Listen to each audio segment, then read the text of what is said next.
I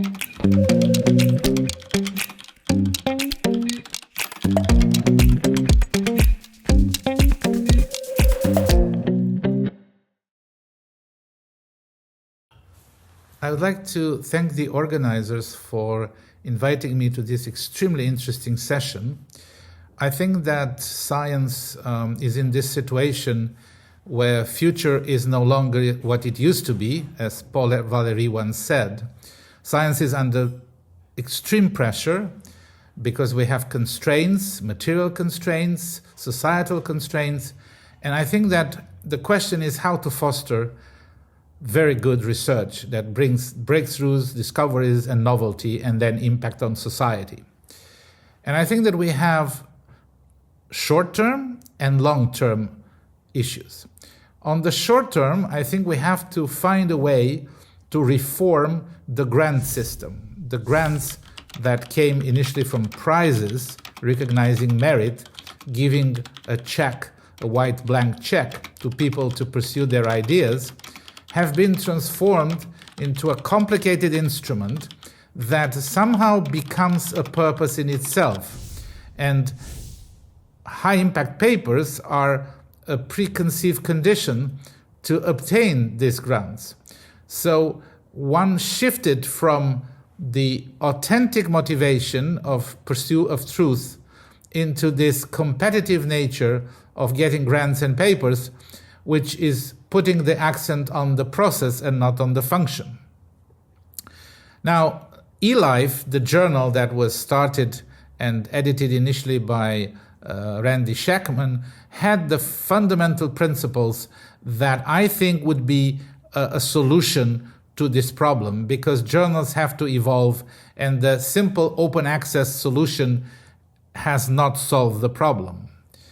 And with respect to the grants, I think that we are having too many people that are talented and deserve to be funded, and the funding is simply not sufficient.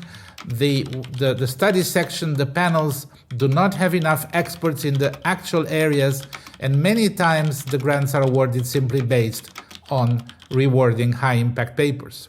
So I think those are the things that especially young academies and academies in general and academia should propose to society in a convincing way, so that we change these instruments that are instruments from 30 years ago when the science was different than today.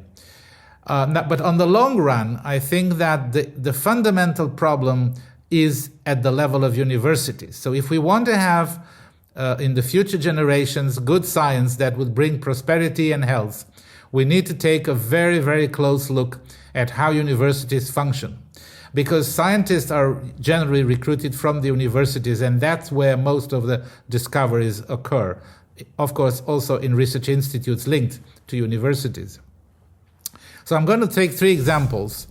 In Western Europe, universities are confronted with a huge number of students because politicians have made it that everybody wants to go to the university. And then, just by inertia, a lot of people enter masters and PhD.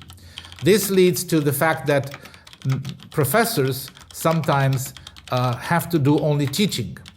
And this separation between teaching and research is very dangerous.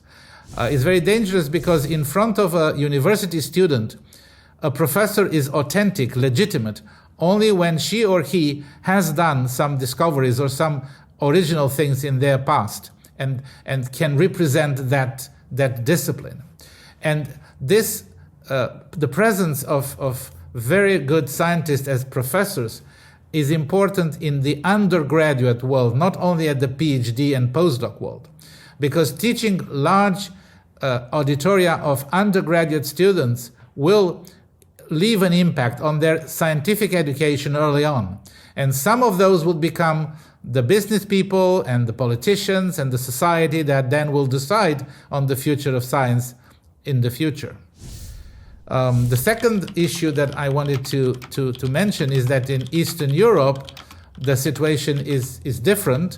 The funding is very, very poor, and then the funding is under the form of a contract. in which the scientists must absolutely do everything they said they will do in the next 5 years, which of course is unpredictable and is dependent on the results.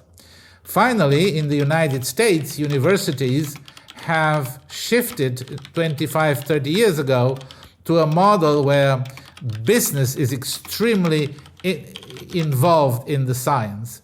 And this has some positive consequences, but in the end, I think that there is a dose-dependent problem in which if too much business is involved, and that rather than the originality and the academic interest in a non-directed way is not favored, then we have a problem, and then we're going to retard progress.